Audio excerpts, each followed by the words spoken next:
ہوگی چند دن میں گر جائے گی عمارت، اور بنیاد اگر مضبوط ہوگی زلزلے بھی اس کو گرا نہیں سکیں گے، زمین کا ہلنا بھی اس کو گرا نہیں سکے گا۔ تو اسی لیے فرمایا اپنے عقیدے کو پہلے ٹھیک رکھنا، اس لیے کہ نماز، روزہ، زکوٰۃ، حج بمنزلِ عمارت کے ہیں، اور عقیدہ بمنزلِ بنیاد اور اساس کے ہے۔ تمہارا عقیدہ ٹھیک ہونا چاہیے۔ اس سے امام بخاری نے اپنی کتاب کو کتاب الایمان سے شروع کیا۔ تمام جامع کتابیں لکھنے والے وہ اپنی کتاب کو ایمان سے شروع کرتے ہیں۔ یہ کیا ہوتا ہے؟ یہ عقیدہ ہے۔ اور امام بخاری نے سب سے زیادہ اہمیت اس کی جو بتائی، اس طرح پر بتائی کہ شروع بھی عقیدے سے کیا، کتاب الایمان سے کیا، ختم بھی اپنی کتاب کو عقیدے پر، کتاب التوحید پر کیا۔ گویا شروع میں بھی عقیدہ بیان کیا، آخر میں بھی عقیدہ بیان کیا، بتا دیا کہ جب تم دنیا میں آؤ تمہارا اس وقت بھی عقیدہ ٹھیک ہو، پھر زمانے کے حالات، زمانے کے انقلابات، زمانے کا تغیر، زمانے کی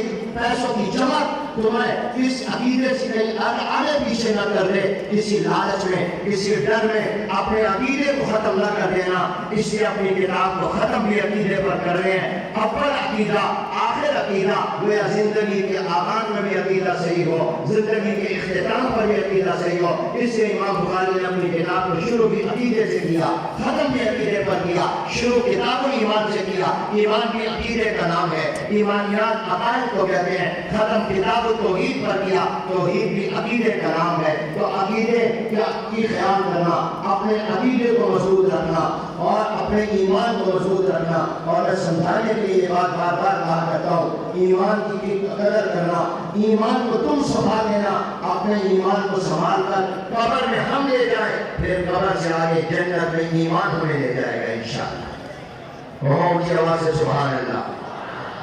اپنے ایمان کو سنبھال کر قبر تک لے جاؤ، اپنے ایمان کو سنبھال کر موت تک لے جاؤ، پھر انشاءاللہ یہ کلمہ اور ایمان تمہیں انگلی پکڑ کر پرصراط سے بھی، یوم حساب سے بھی آگے جنت میں لے جائے گا۔ ایمان نہ ہو تو حاجیوں کو پانی پلانا بھی کام نہیں آتا۔ مکے کے کافر مشرک عقیدہ ٹھیک نہیں، حاجیوں کو پانی